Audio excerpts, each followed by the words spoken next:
नमस्ते, आपके साथ मैं हूं जयप्रकाश शर्मा और आप देख रहे हैं हमारा खास कार्यक्रम रणभूमि। रणभूमि में आज का शब्द है मनमर्जी। कोरोना काल में हो सकता है कि आपका अस्पतालों से वास्ता पड़ा हो। वैसे तो मैं चाहता हूं कि भगवान ना करे कि आपका अस्पतालों से इस दौर में वास्ता पड़े, लेकिन जिन लोगों को अस्पताल जाना पड़ा वो जरूर परेशान हुए होंगे। पहले तो कोरोना की बीमारी से परेशान, दूसरा जब अस्पताल बिल आपको देता है, क्योंकि जब बिल आपके हाथों में पहुंचता है तो आप सोचने के लिए मजबूर हो जाते हैं कि इतना बिल कैसे हो गया। जी हां, बहुत से निजी अस्पताल लाखों में बिल देते हैं। बिल तो चुकाना पड़ेगा क्योंकि मामला अस्पताल का है, लेकिन बिल देने से पहले आप चेक करिए कि कहीं अस्पताल मन मर्जी तो नहीं कर रहा है, कहीं आपसे तय रेट से ज्यादा पैसे तो नहीं वसूल रहे, और इसकी फौरन शिकायत कीजिए। हरियाणा सरकार इस पर शिकंजा कसेगी। ऐसा ही हुआ है अब पंचकुला में, जहां अस्पताल की मनमर्जी पर सरकार लगाम लगाने जा रही है। आज इसी मुद्दे पर होगी बात कि एक्शन के बाद अस्पतालों की, जो निजी अस्पतालों की मनमर्जी है, वो रुक पाएगी या नहीं। पहले एक रिपोर्ट आप देखिएगा।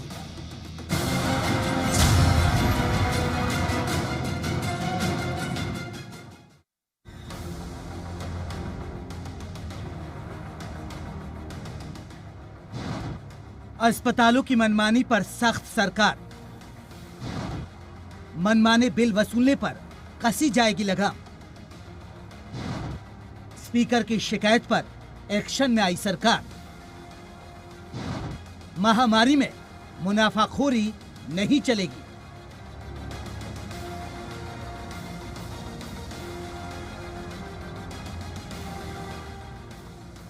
जी हां, अगर महामारी में मुनाफाखोरी की तो अब खैर नहीं, क्योंकि हरियाणा के पंचकुला में प्राइवेट अस्पताल पारस पर शिकंजा कसने वाला है।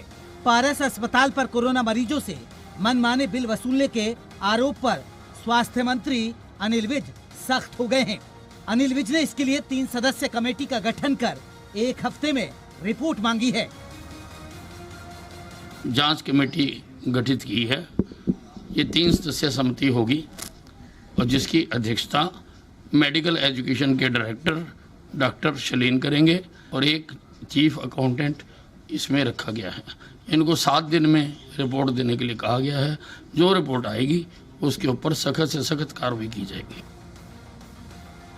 स्वास्थ्य मंत्री ने साफ कर दिया है कि अगर किसी भी निजी अस्पताल ने तय रेट से मनमाने बिल वसूले तो कड़ा एक्शन होगा। दरअसल विधानसभा स्पीकर ज्ञानचंद गुप्ता की ओर से स्वास्थ्य मंत्री को पारस अस्पताल की शिकायत भेजी गई थी, जहां आरोप था कि कई लाख रुपए का बिल बनाकर मरीजों को लूटा जा रहा था। कि जो लोग ब्लैक मार्केट कर रहे हैं, काला बाजारी कर रहे हैं, इस मानवता की सहायता करने के स्थान पर काला बाजारी कर रहे हैं, ऐसे लोगों को जेल के अंदर डालना चाहिए। स्वास्थ्य मंत्री के इस एक्शन से साफ हो गया है कि अगर प्राइवेट अस्पतालों ने मनमर्जी की तो उन पर कार्रवाई का चाबुक चलना तय है, और होना भी यही चाहिए, क्योंकि कोरोना काल में कई निजी अस्पतालों पर आरोप लगे हैं कि वो महामारी में मुनाफाखोरी कर रहे हैं।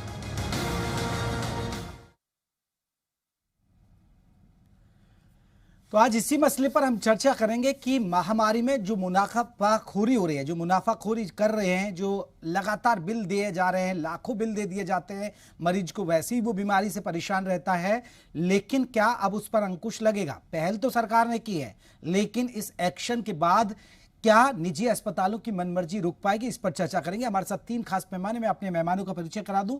वंदना पोपली, प्रवक्ता बीजेपी, खालिद चाहलका है, प्रवक्ता है कांग्रेस, डॉक्टर संदीप मल्होत्रा है, सदस्य आईएमए फरीदाबाद से हमारे साथ जुड़े। आप तीनों मेहमानों का बहुत बहुत स्वागत है। सबसे पहले मैं डॉक्टर संदीप आपसे ही चर्चा की शुरुआत करूंगा। डॉक्टर संदीप, वाकई में ऐसा ही होना चाहिए, एक्शन होना चाहिए? निजी अस्पताल जो मनमाने बिल वसूलते हैं, क्योंकि अति कर देते हैं कई बार, तो ये डॉक्टर। नमस्कार सर, पहले तो मैं आपके चैनल का तहे दिल से धन्यवाद अदा करना चाहूंगा। आपने मुझे अपने आईएमए के बिहाफ पे अपने वक्तव्य के लिए इनवाइट किया। आपका जो ये इसमें आपने एक हमारे को रखा है कि लोगों से मनमाने बिल वसूल किए जा रहे हैं। मैं आपको आईएमए के बिहाफ पे एश्योरेंस दिलाता हूँ कि मैं फरीदाबाद में तो पिछले महीने से देख रहा हूँ। 7 तारीख को हमारे डीसी महोदय यशपाल जी ने यहाँ पर हमारे को एक बिल की जो बिल सूची जारी की थी NABH और नॉन NABH दो कैटेगरी में अस्पतालों के लिए। तो सभी अस्पतालों में, चाहे वो IMA से के मेंबर्स हैं या नर्सिंग होम एसोसिएशन के हैं, हमें सरकार के अनुदेशों का पालन करते हुए रेट डिस्प्ले कर दिए थे, जिसमें बता दिया गया था कि ICU वार्ड और इसके क्या बिलिंग है, और वो 7 तारीख जैसे ही हमारे को डिस्प्ले दिया गया, वो सेम डे से वैसे ही मटेरियलाइज हो रही हैं चीजें, और हर अस्पताल इसको फॉलो कर रहा है। लेकिन डॉक्टर संदीप मल्होत्रा, ठीक है, आप डिस्प्ले कर देते हैं आप लोग, लेकिन फिर आप दवाइयों के नाम पे ले लेते हैं, आप छोड़ते नहीं है। आप लोग निजी अस्पताल शरीफ नहीं है, छोड़ेंगे नहीं वो। सर मेरी बात समझिए, आप बिल्कुल आपका जो वक्तव्य है, आप पारस अस्पताल या किसी एक इंस्टेंस को लेके कह रहे हैं। मैं आपको ये एक बात कह सकता हूँ कि हम लोग डेली मरीजों को देखते हैं, हर अस्पताल में देखे जाते हैं। किसी एक दो इंस्टेंस से पूरी कम्युनिटी के लिए एक इंप्रेशन बनाना ठीक ले नहीं। हर प्रोफेशन में कुछ ऐसे सदस्य हो सकते हैं जो अलग चलते हों या कुछ ब्लैक शीप कह सकते हैं, लेकिन एक कम्युनिटी की जो इमेज है वो आज भी लोगों के लिए, लोग पहले इस प्रोफेशन से लोगों को ठीक करने की है, वो अपना फाइट करने में लगी हुई है। आप मेरा कहने का ये है कि आज जब हम सोसाइटी के लिए जिम्मेदार हैं और जो गवर्नमेंट की गाइडलाइंस को भी पूरी तरह फॉलो कर रहे हैं, वो सब हो रहा है। लेकिन ये जो अगर आप बात करें कि प्राइवेट दवाइयों की, अभी हम खुद भी बहुत सारी चीजों में उलझे हुए, इतना सरल नहीं है इस बात का जवाब। आप देखिए कि अभी नया चलिए, आप कह रहे हैं कि फरीदाबाद में ऐसा नहीं हो रहा है, लेकिन मैं लौटूंगा। संदीप जी आप बने रहिएगा। खालिद जी हमारे जुड़े हुए हैं कांग्रेस तरफ से। खालिद जी, तारीफ करनी चाहिए सरकार की, देखिए अच्छा काम कर रही है कि भाई निजी अस्पतालों पर शिकंजा कस रहे, शिकायत मिल रही है। चलिए, विधानसभा स्पीकर की थी, हो सकता है सरकार इसलिए जाग गई, हम बार कोई करता तो शायद नहीं जागती। मैं आपको एक बात बताऊं, सरकार की और सरकार से जुड़े लोगों की तो ये जिम्मेवारी कह लीजिए कि उनको सरकार की तारीफ करनी है। धरातल पे क्या बता देता हूं कि जो सरकार अच्छे दिनों का वादा करके 15 लाख का वादा करके, अरे इस बात पे तो तारीफ कर देना, पारस अस्पताल पर शिकंजा कसा जाएगा, 3 सदस्य कमेटी बनेगी, क्योंकि शिकायत हुई तो अब जाग रही है, एक्शन होगा, इस पे तो कम से कम तारीफ कर दीजिए। 1 मिनट सुन लीजिए, मैं कर दूंगा उसकी तारीफ भी, आप पूरी बात पूरी होने दीजिए।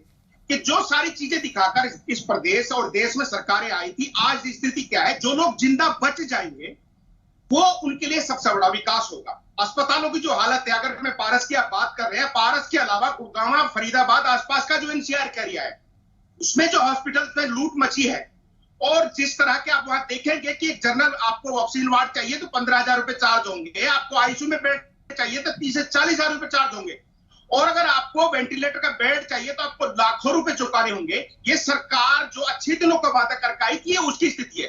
पारस ऐसे बहुत सारे अस्पताल हैं, पारस और ऐसे बहुत सारे हॉस्पिटल हैं NCR के आसपास में, जो कोरोना के नाम पे लोगों की गर्दन काट रहे हैं, लोगों को एक तरह से अपाहिज कर दे रहे हैं, घरेलू रूप से अपाहिज कर दे रहे हैं, मानसिक रूप से अपाहिज कर देते हैं। एक तरह से यूं समझते हैं कि जो सरकार से सवाल उठाएगा वो इससे बड़ा सरकार की नजरों में देशद्रोही कोई नहीं है।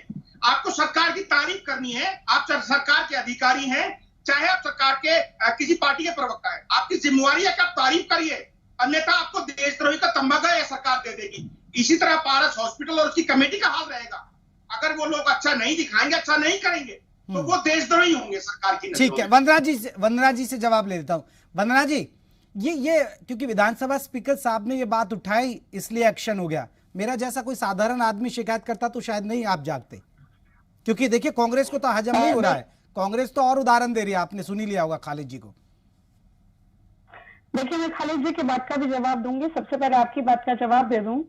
ये शिकायत जब हमारे पास पहले है कि मनमाने रेट वसूल किए जा रहे हैं, तो हमने रेट तय कर दिए, और रेट तय करने के बाद जो शिकायत आई है उस पर एक्शन होने जा रहा है। ये बड़ी, मुझे लगता है कि इतनी जागृत सरकार है, उनको मालूम है कि कहां पर अगर कोई गड़बड़ हो रही है तो उसको पकड़ने का काम कर रहे हैं।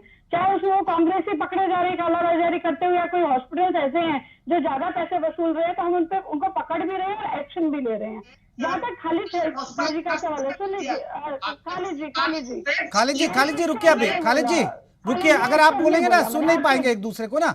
अभी आप जवाब दे दीजिए, काउंटर दे। एक भी शब्द नहीं बोला मैंने। आपने ये बोला कि जो प्रश्न उठा रहे हैं उनको देशद्रोही कहा जा रहा है, तो मैं आपको ही बोलती हूँ कि आप प्रश्न उठाइए। आपने कहा NCR इलाके में बहुत सारे हॉस्पिटल्स ऐसे हैं जहां पर मनमाने रेट वसूल किए जा रहे हैं। क्या आपने कहीं पर कोई कंप्लेंट करी? क्या किसी को कहा, या सिर्फ चैनल पर आकर आपको शोर मचाना होता है? आप मुझे नाम दीजिए, प्रूफ दीजिए, अगर एक्शन नहीं होता बोलिएगा। आपको आकर चैनल पर आकर देशद्रोही बताना है, 15 लाख बताना है, ये बताना है, वो बताना है, और आपके ही कार्यकर्ता जाके रेमडेसिविर की कालाबाजारी कर रहे हैं, ऑक्सीजन की कालाबाजारी कर रहे हैं और कर्नाटक में जाके पार्टी कर रहे हैं। उसका जवाब तो आप नहीं देते हैं। कहीं ना कहीं आपको भी दिखना चाहिए। आपका काम यहाँ पर चैनल पर आकर शोर मचाना नहीं है। अगर आपका प्रश्न है तो प्रॉपर आंसर। बिल्कुल, मैं इसमें जवाब ले लूं। खालिद जी ये जवाब दीजिए। वंदना जी ने सवाल तो वाजिब उठाया है, अगर आप पर कोई शिकायत है तो बताइए। आपने दिल्ली एनसीआर का कह दिया, देखो हो तो रहा है, लेकिन जब तक शिकायत नहीं आती ना तो फिर मामला ऐसे नहीं होगा ना, फिर तो आप हवाई बातें करके चले जाएंगे ना सर। यहाँ नहीं है, मैं आपको साबित करूंगा। मैं ऑफिस आपको विद प्रूफ साबित करूंगा। 2 पेशेंट के साथ मैं खुद रहा हूं पिछले 10 दिन से कोविड हॉस्पिटल में, और मैं बिल के साथ साबित करूंगा कि सरकार की पकड़ अस्पतालों पर, अस्पताल के प्राइवेटों पर कितनी सारी है। जहां तक कार्यकर्ताओं की बात करती है वंदना जी, इस हरियाणा में कांग्रेस का और इस देश में कांग्रेस का कार्यकर्ता जहां है, जिस हालत में है, लोगों के साथ जुड़ा है, लोगों की मदद कर रहा है। आप ये क्या कह देते हैं, आप ये करिए, आप अपनी जिम्मेवारी तय करिए, सरकार अपनी जिम्मेवारी तय करे कि हमको क्या करना है। दूसरी आप बात करें कंप्लेंट की, मैं साबित करूंगा। प्रेस कॉन्फ्रेंस करेगी Haryana Congress party, authentic bill के साथ साबित करूंगा कि प्राइवेट हॉस्पिटल में क्या लूट मची है। मैं 10 दिन से खुद कोविड 2 मरीजों के साथ उनको देखरेख में हूं, और मैं बिल खुद अपने हाथ में पे करके आया हूं। नहीं, खालिद जी आप शिकायत करिए ना। खालिद जी आप शिकायत करिए, तभी तो अच्छा लगता ना। नहीं, आप शिकायत करते कि जी देखिए मैंने यहाँ शिकायत की, मेरी अनसुनी कर दी, मैं तो कांग्रेस का भी नेता होने के बाद भी नहीं सुन रहे, तब तो अच्छी बात होती है। नेताओं को तो ये समझते हैं कि भाजपा ने कुछ समझा नहीं है, और दूसरा जो इनकी लेट लिस्ट है सरकार की, मेरे भाई उस लेट लिस्ट को प्राइवेट हॉस्पिटल में डस्टबिन में डाल दिया है।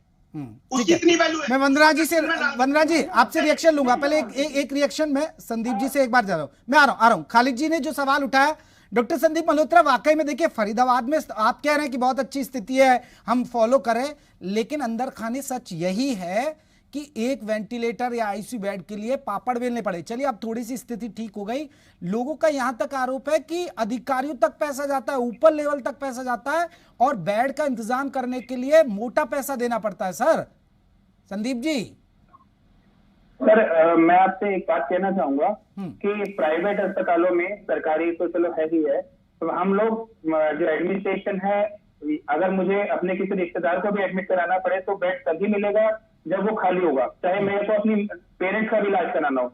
बाहर बैठ के लोग क्या सोचते हैं मैं इस बारे में नहीं कह सकता। नहीं, अब संदीप जी अब क्या बेड्स मिल जाएंगे?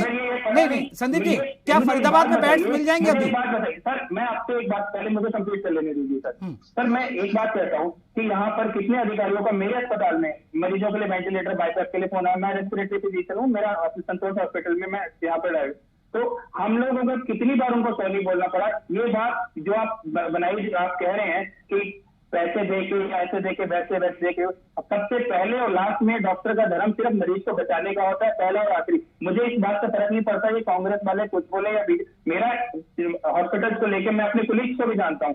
मैं अभी बात फिर वही रहेगी कि मैं सिर्फ फरीदाबाद के परिप्रेक्ष्य में बात कर पाऊंगा, सारे हरियाणा का तो आप लोग ज्यादा अच्छे से बता पाएंगे, लेकिन दिल्ली मतलब फरीदाबाद में हम लोग। संदीप जी क्या अब बेड्स मिल सकते हैं फरीदाबाद में अगर कोई बीमार हो जाए तो? पिछले 3 दिन से फरीदाबाद में जहां पर भी कॉल कर रहे हैं, ऑक्सीजन वेंटिलेटर बेड खाली और आराम से मिल रहे हैं। ये देखो, अगर पॉलिटिकल डिबेट में बातों को कुछ और बनाना है वो एक अलग बात है। बेड बहुत आराम से मिल रहे हैं और सरकारी रेट पे मिल रहे हैं। आप सर जो भी बातें हो रही है, एक बार पेशेंट के लिए कॉल तो करके देखिए। 4 दिन से लगातार मेरे पास कॉल आ रही है, मैं हर एक को ये कह रहा हूँ कि आपके लिए बाईपास, ऑक्सीजन सारा डेली बोलते हैं, लेकिन अभी बातों को कैसे घुमाया जा रहा है मैं नहीं कह सकता। लेकिन यहाँ मैं श्योर हूँ कि ऐसी कोई चीज नहीं थी कि वेंटिलेटर बेड के लिए अधिकारी पैसे ले रहे हो, कुछ कर रहे हो। रेयर चीजें कहीं कुछ हो सकती है, जिसके बारे में मैं नहीं कह सकता। लेकिन खालिद जी जल्दी से जवाब दीजिए और फिर मैं वंदना जी से जवाब लूंगा इस पर। बात का जवाब देना चाहूंगा। डॉक्टर साहब आपकी बात सर माथे पर एक तरीके से, आप सरकार के नुमाइंदे हैं, ठीक है, लेकिन मैं आपको साबित कर दूंगा। नहीं सर, वो कह रहे हैं हम सरकार से हमें कोई लेने देने, कांग्रेस कुछ भी कहे, बीजेपी कहे, वो सरकार के नुमाइंदे का है क्यों? सुनिए तो सही। हाँ। अगर उनको ऐसा, अरे ठप्पा मत लगाइए उन पर, सरकारी ठप्पा क्यों लगा रहे हैं आप? उनकी गलतफहमी है कि बेड इतनी आसानी से मिल रहा है। अगर आप बेड प्राइवेट हॉस्पिटल दे देगा, पहले उसकी सेटिंग करता है कि नहीं होगा, मैं देखता हूं कोई जुगाड़ हो सकता है, ये सब चीजें पहले आपको करी जाती है ताकि मरीज को थोड़ा मानसिक रूप से डिमोरलाइज किया जा सके। और तब जाके आपको बैठ दिया जाता है मनमाने रेट पे। इसका मैं खुद गवाह हूं, मैं खुद 10 दिन से बुजुर्ग हो गई हूं, मैं अपने 2 कोविड पेशेंट के साथ मैं 10 दिन से उसकी केयर टेकर काम कर। ठीक है, वंदना जी जवाब देंगे। वंदना जी देखिए, आपको जो चीज लग रहा है हरा हरा नहीं है, ऐसा हरा हरा नहीं है, कांग्रेस तो ये कह रही है। प्रश्न में तो हमने ही उठाया, हम ही तो कह रहे हैं कि गड़बड़ हो रही है, उसको हम ही पकड़ रहे हैं। ये तो कांग्रेस ने प्रश्न नहीं उठाया ना, उनके पास आज बहुत अच्छा आपकी नीति तो यही रही है शुरू से कि गड़बड़ होती है और आप पकड़ते हैं, गड़बड़ होती है पकड़ते हैं आप, कोई घोटाला हो जाए तो जी हमने ही पकड़ा, गड़बड़ हो रही थी। तो भैया सरकार ने छोड़ना चाहिए गड़बड़। अगर कोई प्राइवेट हॉस्पिटल वाला गड़बड़ कर रहा है तो सरकार का आदमी नहीं है, अगर उसने कहीं पे गड़बड़ किया तो उसको हम ही ठीक कर रहे हैं ना। सरकार बनाई किस लिए जाती है, इसलिए तो बनाई जाती है। चलिए मैं मान लीजिए आपकी सरकार बहुत अच्छा काम करी है, खालिद जी शिकायत देंगे तो हो जाएगा एक्शन, जैसे विधानसभा स्पीकर की। मैं कंप्लेंट भी दूंगा उसके साथ दूंगा। सुन लीजिए आप लोग, एक बार मेरी बात भी सुन लीजिए। बड़ा अच्छा प्लेटफॉर्म था, अगर इनके पास ऐसी कोई शिकायत होती आज आते कल 100% एक्शन हो जाता। अगर आपको ऐसा लगता तो मैं तो आपके माध्यम से प्रदेश की जनता को भी कहना चाहती हूँ कि सीएमओ के पास जाइए, शिकायत करिए, मीडिया के माध्यम से करिए, कहीं से भी शिकायत करिए, अपने नेताओं के पास जाइए, एक्शन 100% होगा। लेकिन सभी कमिटीज, सभी डॉक्टर कमिटीज को हम बदनाम नहीं कर सकते। अगर कोई गलत कर रहा है उसको हम पकड़ने का काम जरूर करेंगे, हमारा पूरा ध्यान है सभी डॉक्टर का। खाली प्रश्न है,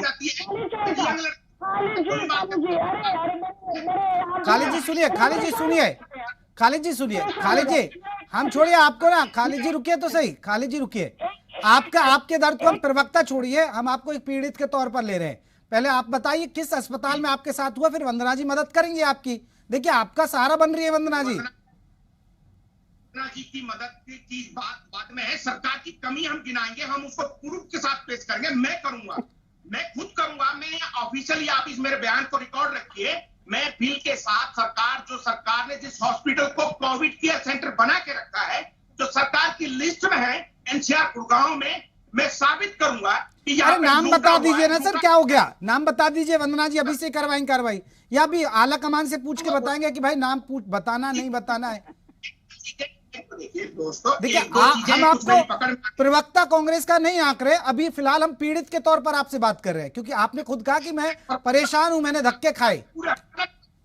मात्र नहीं, मैं पूरे हरियाणा की बात कर रहा हूं। मैंने आपको एक अपना उदाहरण दिया है, मेरा पीड़ित होने से फर्क नहीं पड़ता, पूरे हरियाणा की जनता सरकार के खिलाफ बोलना, इसीलिए इनको लाया जाता है। इनके पास कोई ऑथेंटिकेटेड प्रूफ नहीं है, इसलिए बोल नहीं पाएंगे। मेरा एक प्रश्न है इनसे, उसका जवाब मुझे ये दे दें। एक क्लिनिकल एस्टैब्लिशमेंट एक्ट लाया गया, आपको मालूम है हरियाणा में 2018 में लाया गया। मुझे एक बात बता दीजिए, आपकी सरकार थी, क्लिनिकल एस्टैब्लिशमेंट एक्ट इसलिए लाया गया ताकि निजी अस्पताल जो है वो मनमर्जी न कर सके, ज्यादा रेट न वसूल कर सके। आपकी जब सरकार रही 10 साल, तब ये एक्ट क्यों नहीं लाया? जब सेंट्रल गवर्नमेंट में 2010 में आ गया तो हरियाणा में क्यों नहीं लेकर आ पाए? पूरे 4 साल जब आप रहे, तो ऐसे क्या आपकी निजी अस्पतालों से इतना ज्यादा लगाव था कि आप नहीं ला पाए इस एक्ट को, जिसमें निजी अस्पतालों पर कहीं ना कहीं कंट्रोल किया जा सकता है? वो हम लेकर आए ना निजी अस्पतालों में कंट्रोल करने के लिए कि रेट लिस्ट लगानी पड़ेगी, और रेट हमने अभी फिक्स भी कर दिए। 8,000 13,000 की अगर बात करें तो हमने रेट भी फिक्स कर दिए, और दवाइयों के रेट भी उसमें शामिल। खालिद जी रुकिए, खालिद जी जब इनकी बात पूरी हो जाए तब बोलिए, क्योंकि आपकी आवाज मिल नहीं पा रही हमें। ठीक है वंदना जी, आपका सवाल हो गया, हाँ जवाब दीजिए खालिद जी। वो सवाल कर रहे हैं आपकी सरकार से। आपको बता देना चाहता हूँ कि जिस सरकार की वो रट लगा रही है, सरकार के लोगों की प्राइवेट हॉस्पिटल जो लोग लूट मचा रहे हैं, चाहे पारस और इस तरह के एनसीआर में जो भी हॉस्पिटल हो, उन पे लोकल जो भाजपा के से जुड़े लोग हैं, नुमाइंदे हैं, उनकी छत्र छाया है, पूरी छत्र छाया में वो सब कर रहे हैं। किसी सरकार है, सरकार कैसे कोई ढंग की बात तो बोलिए, कमाल कर दिया करती जा रही है। तो इसका मतलब क्या हुआ कि सरकार को उनका सहयोग और संरक्षण प्राप्त है। उसका मतलब ये हुआ, अगर सरकार के नोटिस के बाद सरकार नाम बताइए, आप नाम बताइए। आपको नाम सुनने का शौक है, मैं प्रेस कॉन्फ्रेंस करूंगा, आप तसल्ली रखिए। आप नाम सुनने का शौक है वंदना जी, मैं प्रेस कॉन्फ्रेंस करूंगा। नहीं तो नफा नुकसान क्या देख रहे हैं आप खालिद जी? उसमें नफा नुकसान क्या देख रहे हैं? कि पूरा ताम झाम करने की जरूरत क्या है? अरे आप पीड़ित है, परेशान है, बता दीजिए। अब तो लाखों लोग भी सुन रहे हैं ना, कम से कम अलर्ट हो जाएंगे उस अस्पताल के बारे में। खाली मैं उसका एक उदाहरण हूँ, पूरे हरियाणा की आवाज उठाने की जरूरत है। हाँ। और मैं साबित करूंगा कि सरकार की किस तरह की पकड़ है प्राइवेट हॉस्पिटल पे। मैं साबित करूंगा आपको।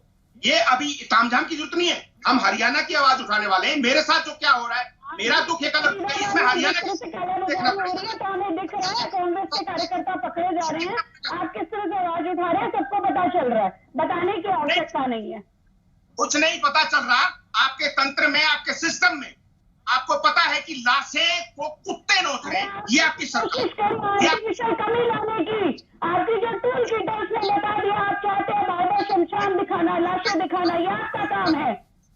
ये ना उनको जीते जी चैन मिल पाया है, ना ही उसको मरने के बाद चैन मिल पाया है। ये आपकी सरकार ने जो दुर्गति इस देश और प्रदेश की कर दी है, ये पूरी दुनिया देख रही है। और पूरी दुनिया के सामने आत्मनिर्भर की बात करने वाले पूरी दुनिया के सामने लोगों से मदद की गुहार लगाए। ये आपके चले, मैं आखिरी पड़ाव पे दोनों मेहमानों को रोकूंगा। मैं बीजेपी और कांग्रेस को मैं रोकना चाहूंगा। डॉक्टर संदीप, जैसे बिल का होता है, ठीक है, आप अभी सरकारी रेट में, अगर कोई अस्पताल बिल में खेल करता है तो उसकी क्या होती है, उसके क्या तरीका होता है, वो मरीज को कैसे ठग सकता है जिससे मरीज सावधान हो जाए? सर देखिए, ऐसा है कि मैं एक बात बड़ी स्पष्ट कहना चाहूंगा कि मरीज के लिए सबसे पहले किसी भी अस्पताल में दाखिल होने से पहले रेट लिस्ट डिस्प्ले देख लेनी चाहिए, जो कि सभी अस्पतालों ने यहाँ तो की हुई है, और इंश्योर कर लेना चाहिए कि उसी रेट पे काम कर रहे हैं। अभी मैं यहाँ के अस्पतालों का पर्टिकुलरली अपना तो बता ही सकता हूँ कि हम लोग साइन करा के लेते हैं कि आपको इसी रेट पे इलाज किया जाएगा, और जाते हुए भी हम संतुष्टि का फॉर्म भरवाते हैं ताकि कल को कोई किसी भी तरीके की भ्रांति ना रहे मरीज के दिमाग में। लेकिन आपने जैसे सवाल मेरे से पूछा है कि मरीज को और क्या क्या इंश्योर कर लेना चाहिए, तो मरीज को ये इंश्योर कर लेना चाहिए कि इसमें जैसे वो एडमिट हो रहे हैं, जैसा कि आप कुछ मिसकंसेप्शंस हैं कुछ कि उसमें उसका दवाइयाँ, रहना, लैब का खर्चा, डॉक्टर का विजिट, कमरे का किराया, ये सारी चीजें इंक्लूडेड है। मरीज को एक बार लिखित में जैसे फाइल पे साइन ले लेना चाहिए और उसकी बेशक एक इमेज रख ले, ताकि हमारा भोला चाला काम ना चले, हमारा एक पेपर पे चीजें साफ साफ दिखें। इससे क्या रहेगा कि जो एक दिमाग में कुछ कंफ्यूजन हो रही है वो बहुत ही क्लियर हो जाएगी, है ना।